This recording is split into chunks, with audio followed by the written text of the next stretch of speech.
Welcome to V power news bulletin ముందుగా headlines.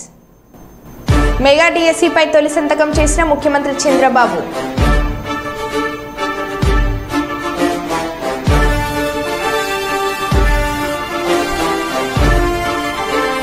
Bus ఆపలేదని బస్సుకు అడ్డంగా కూర్చొని మహిళ నిరసన.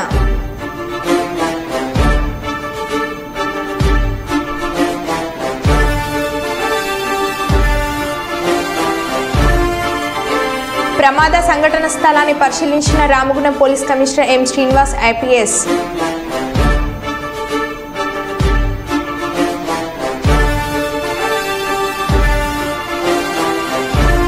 ముస్లిం సోదరీమణులకు బక్రీద్ పండుగ సందర్భంగా తోఫా పంపిణీ.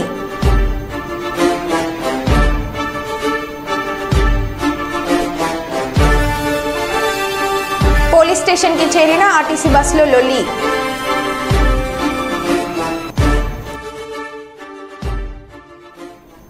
ఇక వివరాల్లోకి వెళ్తే, కక్ష సాధింపు చర్యలు మా విధానం కాదని మచిలీపట్నం పార్లమెంట్ సభ్యులు వల్లభనేని బాలశౌరి అన్నారు. జల సైనికుడు ఎక్కడ ఉన్నా ఎక్కడ దాడులు దౌర్జన్యాలకు దిగవద్దని కోరారు. గత ప్రభుత్వంలో జన సైనికులను ఇబ్బందులకు గురిచేసిన వారిని చట్ట ప్రకారం చర్యలు తీసుకుంటామన్నారు.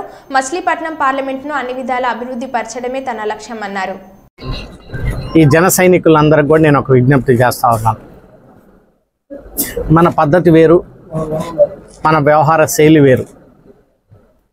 ఎక్కడ అనవసరంగా దౌర్జన్యాలు మీరు చేయొద్దు, దాడులు చేయొద్దు. వాళ్ళు చేసినటువంటి తప్పులు ఏదైతే ఉన్నాయో చట్టపరంగా ఆ డిపార్ట్మెంట్లు చర్యలు తీసుకుంటారు. ఎవరు కూడా చట్టాన్ని చేతిలో తీసుకోవద్దని చెప్పేసి నేను మనవి చేస్తా ఉన్నా. వాళ్ళు చేసినటువంటి అరాచకాలు మనం చేయొద్దు. పవన్ కళ్యాణ్ గారు కూడా ఈ విషయం గురించి స్పష్టంగా చెప్పారు. మనం ఒక క్రమశిక్షణ కలిగినటువంటి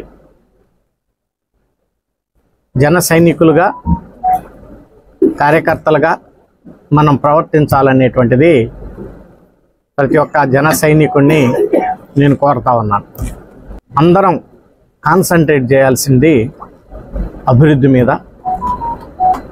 అదే రకంగా ప్రజలకు ఉన్నటువంటి సమస్యలు, ప్రధానమైనటువంటి సమస్యల మీద మనం అర్థం చేసుకొని ఆ సమస్యలను పరిష్కరించడానికి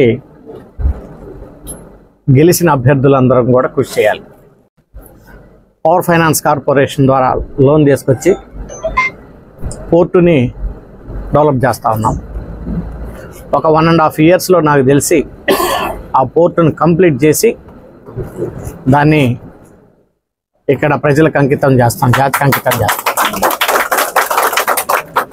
ఆ పోర్టు పక్కన ఉన్నటువంటిది దాదాపు 4-5 వేల ఎకరాల ల్యాండ్లో ఒక మంచి ఇండస్ట్రియల్ హబ్గా తయారు చేసి అనేక మందికి ఉపాధి అవకాశాలు కలిగే విధంగా ఒక చక్కటి ప్లాన్ తోటి నేను కృషి చేస్తాను. ఈరోజు ఎక్కడ ఒక న్యూస్ చూశాను.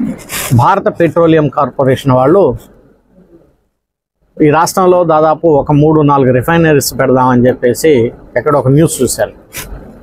ఆ 3-4 రిఫైనరీస్ పెట్టేటప్పుడు వై నాట్ మచిలీపట్నం అనేది కూడా నేను ఆలోచిస్తాను. ఒకటి ఎందుకు కాకూడదు అనేది. సో వై నాట్ అంటే ఇలాంటి ఆలోచనలు రావాలి. సో అర్థం లేనటువంటి ఆలోచనలతోటి, ఊరికే పిచ్చి మాటలతోటి టైం గడపటం కంటే రిఫైనరీ, ఇండస్ట్రియల్ హబ్, ప్రజలకి ఏ రకంగా ఉద్యోగాలు ఇవ్వాలి, దీనికి వై నాట్ మచిలీపట్నం. సింగరేణిలో గుర్తింపు సంఘం ఎన్నికలు జరిగి 6 నెలలు గడిచినా రాష్ట్ర ప్రభుత్వం యాజమాన్యం ఇప్పటికీ గెలిచిన కార్మిక సంఘాలకు గుర్తింపు పత్రం ఇవ్వలేదని, వెంటనే గుర్తింపు పత్రం ఇచ్చి కార్మికుల సమస్యలను పరిష్కరించుకునేందుకు ఏర్పాటు చేసే స్ట్రక్చర్ జేసీసీ సమావేశాలు జరపాలని Singareni calories workers union AITC అధ్యక్షులు వాసిరెడ్డి సీతారామయ్య రాష్ట్ర ప్రభుత్వాన్ని యాజమాన్యాన్ని డిమాండ్ చేశారు. సింగరేణి ఆర్జీవన్ ఏరియాలోని జేడీకే 1 ఇంక్లైజ్ జరిగిన ఏఐటీసీ గేట్ మీటింగ్లో ఆయన పాల్గొని మాట్లాడారు. ఇచ్చేసి అప్పుడు నువ్వు 7 సీట్లు మాకు ఇవ్వాలి. సింగరేణికి ఏం చేయాలి? అన్ని తీసుకొని ఏది అందరి దగ్గర అప్లికేషన్లు తీసుకొని ఎవరి పిల్లలైతే మెడికల్ కాలేజీ సీట్ కావాలంటే తీసుకొని ఆ కోట అది మెరిట్ కోట అయిపోయిన తర్వాత మిగిలిన దాంట్లో మన వాళ్ళకి 7 సీట్లు ఇవ్వాలి. అప్పుడు న్యాయం జరుగుతుంది. దాన్ని చెప్పామన్న డైరెక్టర్ గారికి వాళ్ళని ఒక జిఎంని పంపించి ఆ మెడికల్ కాలేజీలో ఎంక్వైరీ చేసి ఈ సంవత్సరం అయినా మన పిల్లలకి 7గురికి రిజర్వేషన్ ఉండేటట్టుగా చూడమని చెప్పిండ్రు. అట్లెవరిని ఉంటే మన పిల్లలు మెడికల్ కాలేజీకి చెప్పండి. ఇక మనకి లాభాల వాటా ఉంది. సరే, మనకి ఈ సంవత్సరం కూడా లాభాలు వచ్చినాయి. ఇంకెంత వచ్చినాయో ఈ జూన్ 15 తారీఖు వరకు ఇస్తామంటున్నారు. అయితే గతంలో ఎట్లుండే మనం గుర్తింపు ఉన్నప్పుడు జూన్ జూలై నెలల్లో ఇచ్చేసేది. ఏప్రిల్లో మే నెలలో లెక్కలు చేస్తే జూన్లోనో జూలైలోనో ఇచ్చేది. ఎందుకు మనం అప్పుడు ఎందుకు అడిగేవాళ్ళంటే అసలు మనకు ఖర్చు ఉండేదే అప్పుడు. మనకు ఆ పిల్లల్ని కాలేజీలో చేర్పించడం, స్కూళ్ళలో చేర్పించడం అప్పుడు ఖర్చు అవుతుంది కాబట్టి దానికి ఇవ్వండి అని అడిగేవాళ్ళం, ఇచ్చేవాళ్ళం. సరే, టీఆర్ఎస్ గవర్నమెంట్ వచ్చిన ఏం చేసింది, దాన్ని దసరాకి తీసుకుపోయింది. దసరాకి ఇస్తాము. మరి ఇప్పుడున్నా మీరు ఇవ్వాలి అని మన చైర్మన్ గారిని కలిసినప్పుడు అన్నాం. అంటే ఆయన ఏమన్నాడు, జూన్ 15 వరకు లెక్కలు అయిపోతాయి, ఇవ్వడానికి మాకేం అభ్యంతరం లేదు కానీ పైసలు లేవు కదా అంటాడు. ఏమైనాయి మన పైసలు? మరి ఆ గవర్నమెంట్ కూడా 29,000 కోట్లు ఇవ్వాలి కదా. 29,000 కోట్లు ఒకేసారి ఇవ్వకపోయినా, మేము తెల్లారే కలిసినాం ఆయన భట్టి గారిని కలిసి 29,000 కోట్లు మాకు రావాలండి అని అంటే ఆయన అంటాడు, అరే కేసీఆర్ గారు 7 లక్షల కోట్ల రూపాయలు అప్పు చేసిపోయిండయా, మేమెట్ట నడపాలి ఈ గవర్నమెంట్ అని అంటాడు. సరే, మీరు ఏం చేసుకుంటారో ఎట్ట చేసుకుంటారో కానీ మా డబ్బులు అయితే ఇవ్వాలి కదా. కనీసం మేము అన్నది ఏంటంటే 29,000 కోట్లు ఒకేసారి ఇవ్వలేకపోయినా మీరు ట్యాప్ ఒక 5 కోట్లు 6,000 కోట్లు ఇవ్వండి. 5-6 వేల కోట్లు ఇస్తే మాకు ఈ మిషనరీ కొనుక్కోవడానికి ఇప్పుడు అవి లేక ఎస్డిఎల్స్ ఎల్హెచ్డీలు పాత ఏజ్ చేస్తున్నారు. ఓపెన్ కాస్ట్లో కూడా డంపర్స్ డోజర్స్ అన్ని పాత ఏజ్ చేస్తున్నారు. ఆ మిషనరీ కొనుక్కుంటే ప్రొడక్షన్ పెరుగుతుంది. అట్లనే మా కొత్త బాయిలకి వస్తుంది, మీరు ఇవ్వాలి అని అన్నాం. చూస్తామన్నారు, ఏం జరుగుతుందో చూడాలి. ఆ డబ్బులు ఏదైనా చేసేనా చెప్పినాం చైర్మన్ గారికి, మీరు ఈ లాభాల వాటా ఈ జూన్ జూలై నెలల్లో ఇవ్వండి, ఇస్తే కార్మికులకు కూడా ఖర్చులు కలిసి వస్తాయని చెప్పినాం. ఆ లాభాల వాటా కూడా పోయిన సంవత్సరం కంటే బహుశా కొంచెం ఎక్కువే వస్తుంది. ఎందుకంటే అంతకుముందు కంటే కొద్ది లాభాలు ఎక్కువే ఉన్నాయి. కాబట్టి ఆ విధంగా మనకి ₹1,00,000 పైనే ఆ లాభాల వాటా కూడా వస్తుంది. అవి కూడా తొందరగా చేసుకోవాలి. మన పద్ధతిలో మనం పనిచేద్దాం. ఏది ఉన్నా మేము ఒకటే గుర్తుపెట్టుకోండి, మనం గెలిచినా పాత రోజుల్లో మీకు చూశారు, గెలిచినా కార్మికులతోటే ఉన్నాం. కానీ మేము గుర్తింపు సంఘం, మేము మేనేజ్మెంట్ పక్షాననే సమస్య ఉండనే ఉండదు. మనం కార్మికుల పక్షానే ఉంటాం. ఏ సమస్యలు వచ్చినా మనకు తీసుకురండి. యాజమాన్యంతో కొట్లాడటానికి సమ్మె నోటీస్ ఇచ్చి సమ్మె చేయడానికి కూడా వెనక్కి పోం. మేము ఆ యూనియన్ లాగా ఆ విధానంలో ఉండదు. దయచేసి మీరు అందరు కూడా చేయాలని, అవసరమైతే అందరం కలిసి, ఇప్పుడు మనం ఎలక్షన్లప్పుడే సంఘాలు, నీది ఆ సంఘం, నాది ఈ సంఘం, ఇంకొక ఆయన ఇంకో సంఘం అనుకున్నాం. ఏదో ఓట్లు వేసుకున్నాం, ఎవరు గెలిచిండో వాళ్ళు గెలిచిండ్రు, ఎవరు పోయింది పోయింది. ఇప్పుడు అందరం కలిసి ఉంటేనే మేనేజ్మెంట్ ఇదయ్యేది. మళ్ళీ ఇప్పుడు మనం సంఘాలు భేదం పెట్టుకుంటే మేనేజ్మెంట్కి అవకాశం ఉంటుంది. వీళ్ళని చీలిక చేసి వాడు చేసే పద్ధతులు చేస్తారు. కాబట్టి మనం అందరం కలిసి కొట్లాడదాం. మాకేం అభ్యంతరం లేదు. అన్ని సంఘాలను కలుపుకొని కూడా పోతాం అవసరం వచ్చినప్పుడు. ఏదైనా మేనేజ్మెంట్ మొండిబాయికి రావాలనిపిస్తే, గతంలో 17 రోజులు స్ట్రైక్ అప్పుడు Yellandu Koyagudem OC surface miner అప్పుడు చేయలేదా? అప్పుడు అందరిని కలుపుకొని పోయి ముఖ్యమంత్రి దగ్గర కానీ అక్కడ కానీ మేము కన్సిలేషన్లో కానీ చేయలేదా? అదే పద్ధతిలో ఉంటుంది. కాబట్టి దయచేసి మన అందరం కూడా ఐక్యంగా యాజమాన్య విషయం దాని మీద కొట్లాడడానికి కూడా సిద్ధం ఉండాలి. అట్లనే మనం కూడా ప్రొడక్టివిటీ పెంచుకోవాలి, లాభాలు తెచ్చుకోవాలి. తెచ్చుకుంటేనే మన సింగరేణికి భవిష్యత్తు ఉంటుంది. కాబట్టి మనం హక్కుల కొరకు కొట్లాడదాం, పని విషయంలో మనం ఏం చేయకుండా చేద్దామని కూడా తెలియపరుస్తూ నాకు ఈ అవకాశం ఇచ్చిన మీ అందరికీ ధన్యవాదాలు.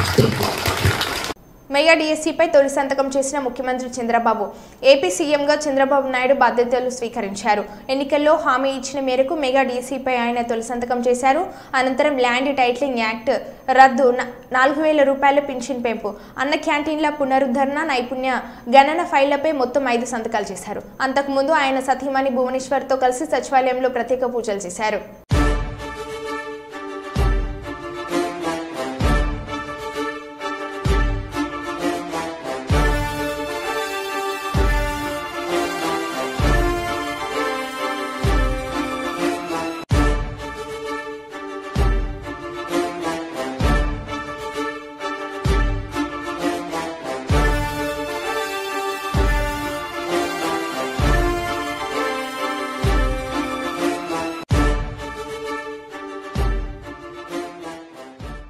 కరీంనగర్ జిల్లా కలెక్టర్కు వినతి పత్రం. తెలంగాణ మైనార్టీ రెసిడెన్షియల్ స్కూల్లో పనిచేస్తున్న అవుట్సోర్సింగ్ ఎంప్లాయీస్ సోర్సింగ్ పద్ధతిలోనే కొనసాగించాలని మరియు గతంలో వచ్చిన విధంగానే రీఓపెనింగ్ సర్క్యులర్ జారీ చేయాలని మైనార్టీ సెక్రటరీ మేడంను మరియు జిల్లా కలెక్టర్ని వేడుకున్నారు.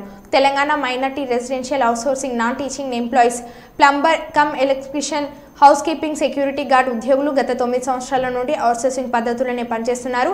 2024-2025 విద్యా సంవత్సరానికి అవుట్సోర్సింగ్ పద్ధతిని రద్దు చేస్తున్నామని ప్రిన్సిపల్ వేధిస్తున్నారు మరియు చెక్కుల రూపంలో జీతాలు ఇస్తామంటున్నారు. మాకు అవుట్సోర్సింగ్ పద్ధతిలోని కొనసాగించాలని తెలియజేస్తున్నామని అన్నారు. గత 4 సంవత్సరాల నుండి మాకు 11 నెలల జీతాలు మాత్రమే ఇస్తూ 45 రోజులు టర్మినేట్ చేస్తున్నారు. మాకు 12వ నెల జీతం ఇప్పించగలరని వేడుకుంటున్నాము. ఇలా చేయడం ద్వారా 4000 కుటుంబాలు జీతాలు లేక రోడ్డున పడ్డ తీవ్ర ఇబ్బందులు గురవుతున్నామని అన్నారు. చాలానే జీతాలతో పనిచేస్తూ కుటుంబం సమయం కేటాయించలేకపోతూ మేము ప్రతిరోజు 12 గంటలు పనిచేస్తున్నాం. 8 గంటలు పనిచేసేలా సర్క్యులర్ జారీ చేయాలని అధికారులను వేడుకుంటున్నామని వారు అన్నారు.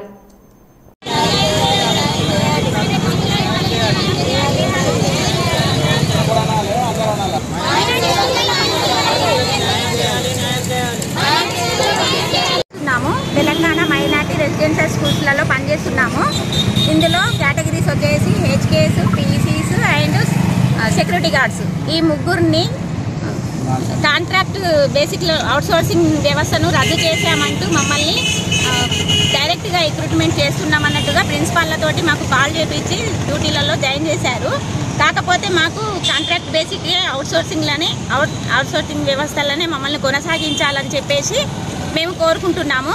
మాకు తక్షణమే సర్క్యులర్ జారీ చేయాలి. సర్క్యులర్ లేకుండా మమ్మల్ని డ్యూటీలో జాయిన్ చేసుకోమంటే మేము రావడానికి ఇబ్బంది పడుతున్నాము. మాకు సర్క్యులర్ అనేది తప్పకుండా జారీ చేయాలని మేము సెక్రటరీ మేడంను కోరుకుంటున్నాము. యథావిధిగా అవుట్సోర్సింగ్ పద్ధతిలోనే మమ్మల్ని గతంలో లాగానే మమ్మల్ని స్కూళ్ళలో జాయిన్ చేసుకోవాలని చెప్పేసి మేము కోరుకుంటున్నాము. ఇప్పుడు ఏమంటున్నారంటే మమ్మల్ని డైలీ వేజ్ కూలీలుగా పని చేయాలని చెప్పేసి మమ్మల్ని ఇబ్బంది పెడుతున్నారు. డైలీ వేజ్ కూలీలుగా మమ్మల్ని రిక్రూట్మెంట్ చేయాలని చెప్పేసి మేడం చెప్పారని చెప్పేసి మాకు సార్లు చెప్తున్నారు. ప్రిన్సిపల్ సార్స్ అందరూ చెప్తున్నారు.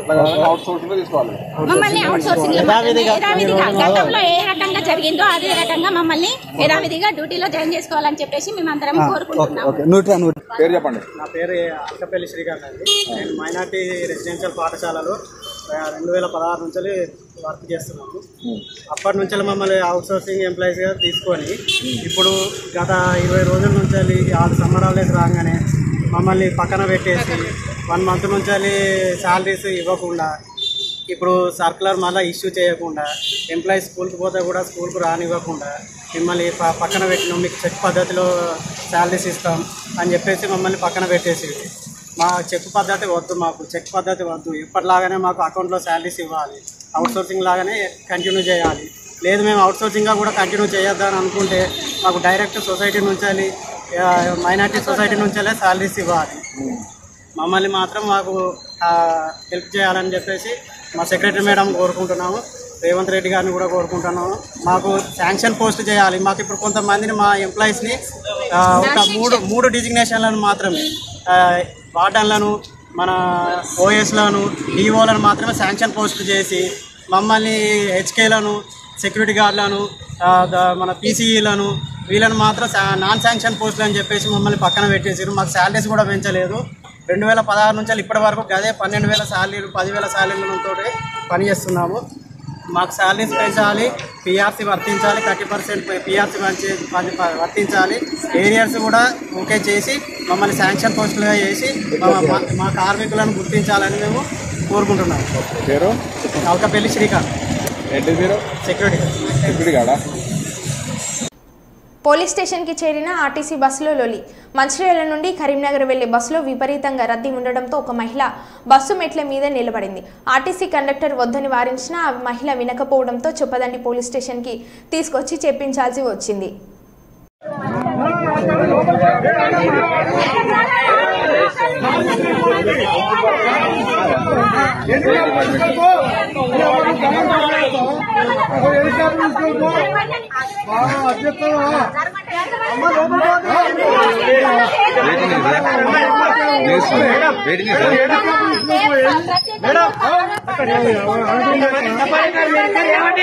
అందరూ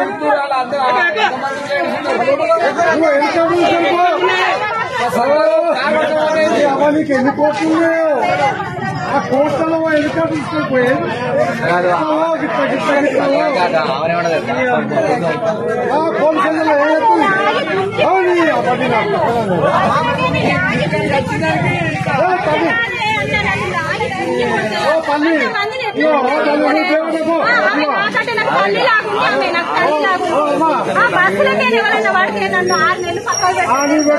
నీ బావకు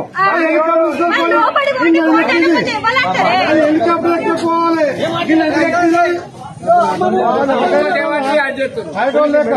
గంతమంది డిస్టర్బ్ హెలికాప్టర్ పోయేది సొంత కార్లో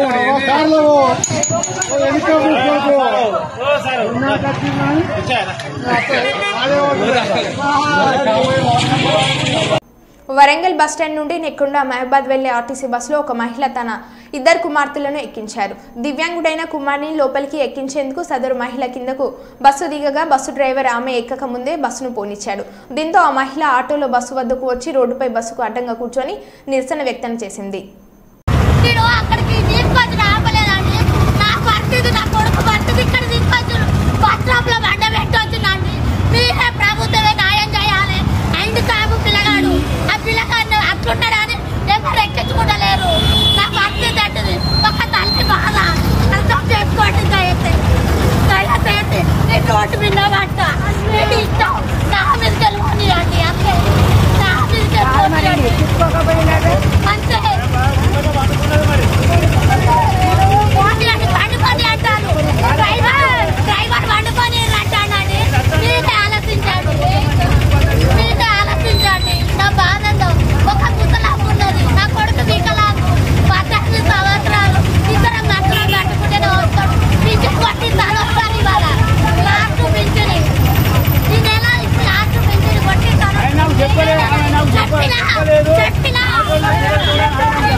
నువ్వు కనుక నాకు కనుక చెప్పినట్టుకుంటే నేను ఆపుకున్నాను ఆనకుంటే ముగ్గురు నెలకు రప్పింది నాకు ఇద్దరు పిల్లలు నేను ఒకటే మాట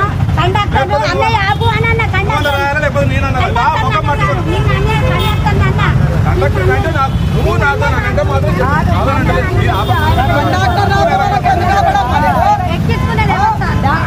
కుప్పంలో వైసీపీకి బిగ్ షాక్. వైసీపీ నుండి టీడీపీలోకి పలువురు కౌన్సిలర్లు చేరుతున్నట్లు సమాచారం.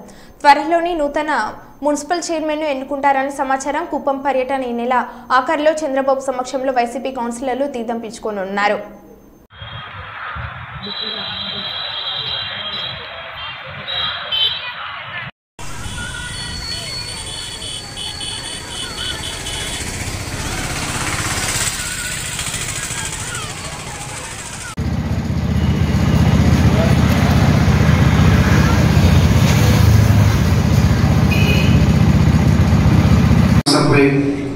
కోసం పెట్టడం జరిగింది.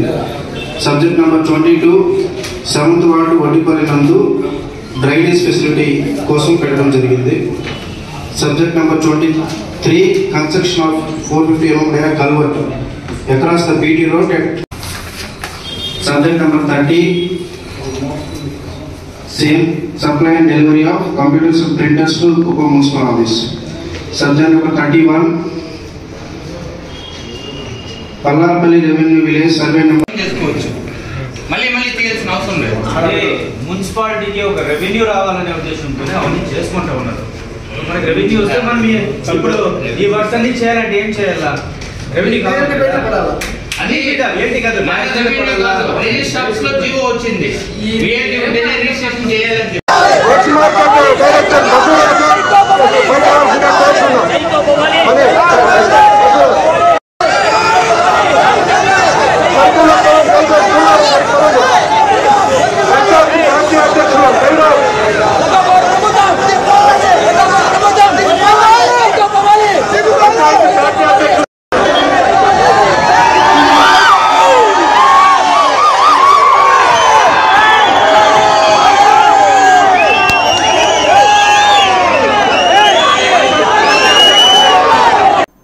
జగిత్యాల జిల్లా కేంద్రం బైపాస్ రోడ్లోని శ్రీ షిరిడి సాయిబాబా మందిరంలో రానున్న వారం రోజుల్లో జరగబోయే 25వ వార్షికోత్సవం సందర్భంగా స్వామికి ప్రత్యేక అభిషేకం, ప్రత్యేక పూల అలంకరణ, పూజలు, భజనలు, కీర్తనలతో మందిరం మారుమోగుతుంది.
మాజీ సీఎం జగన్ వైసీపీ ఎమ్మెల్సీలతో సమావేశం నిర్వహించారు. ఈ సందర్భంగా ఆయన మాట్లాడుతూ చంద్రబాబు హయాంలో పాపాలు చాలా త్వరగా పండుతాయని, గతంలోని చంద్రబాబు పాపాలు ఎలా పండాయో అందరం చూశామని తెలిపారు. శిశుపాలుడి 100 తప్పులు మాదిరిగా చంద్రబాబు తప్పులను కూడా లెక్కిద్దామని పిలుపునిచ్చారు. ఆ తర్వాత ప్రజల్లోకి వెళ్లి ముమ్మరంగా పోరాటం సాగిద్దామని పేర్కొన్నారు. అసెంబ్లీలో వైసీపీకి ఏమంత బలం లేదని, దాంతో ఒక్కడ అధికార పక్షానిదే ఆధిపత్యం ఉంటుందని జగన్ పేర్కొన్నారు. అయితే మండలిలో వైసీపీకి బలం ఉన్న విషయాన్ని గుర్తించాలని సూచించారు. తమను ఎవరు ఏమి చేయలేరని, అయితే మహా 4 కేసులు పెడతారేమో అని జగన్ వ్యాఖ్యానించారు. ఇటీవల ఎన్నికల ఫలితాలు శకుని పాచికల మాదిరిగా ఉన్నాయని, ఈవీఎంల గురించి దేశవ్యాప్తంగా చర్చ జరగాలి. గత కొన్ని రోజులుగా జరిగిన పరిస్థితులు మీకు తెలుసు. ఎన్నికల ఫలితాలలో మనస్థైర్యాన్ని కోల్పోవద్దు. మేనిఫెస్టోను పరమ పవిత్రంగా భావించి 99% హామీలు అమలు చేసినాం. ఫలానా పథకం అమలు జరిగిందా లేదా అనేది ప్రజలను అడిగి మరీ టిక్ పెట్టించాం. ప్రజా ఆమోదం పొందిన తర్వాత ఎన్నికలకు వెళ్ళాం. కానీ ఎన్నికల్లో ఏం జరిగిందో అర్థం కావడం లేదు అని జగన్ అన్నారు. ఇంట్లో ఉన్న అవ్వాతాతల దీవెనలు తీసుకుంటూ ఈ రోజు కూడా ఈ మాదిరిగా బటన్లు నొక్కడం, ఏకంగా 2,70,000 కోట్ల రూపాయలు ఎటువంటి వివక్ష లేకుండా, ఎటువంటి లంచాలు లేకుండా, ఏ నెలలో ఏమిస్తామో అని ముందే చెప్పి క్యాలెండర్ ప్రకటించి ఆ నెలలో అది తప్పకుండా ప్రతి సంవత్సరం తూచా తప్పకుండా ప్రతి సంవత్సరం అది జరిగేట్టుగా చేస్తూ ఏకంగా 2,70,000 కోట్ల రూపాయల వివిధ పథకాల ద్వారా మాట తప్పకుండా జరగడం కూడా గతంలో ఎప్పుడూ కూడా చూడలేదు, జరగలేదు. ఇవన్నీ కూడా నేను ఏదైతే చెప్తా ఉన్నానో ఇవన్నీ ఎప్పుడూ చూడని మార్పులు, గతంలో ఎప్పుడూ జరగని సంస్కరణలు. విద్యారంగంలో అయితేనేమి, వైద్య రంగంలో అయితేనేమి, వ్యవసాయ రంగంలో అయితేనేమి, సామాజిక న్యాయం అంశంలో అయితేనేమి, మహిళా సాధికారత అంశంలో అయితేనేమి, గవర్నెన్స్ విషయంలో అయితేనేమి ఎప్పుడు జరగని చూడని సంస్కరణలను కూడా తీసుకొచ్చు. ఇవన్నీ నేను ఏదైతే చెప్తా ఉన్నానో ఇవన్నీ మనం చేసి చూపించి ప్రజల మన్ననలు పొందిన తర్వాతే ఎన్నికలకు వెళ్ళాం. ఎన్నికల్లో ఏమైందో తెలీదు. 5 సంవత్సరాలు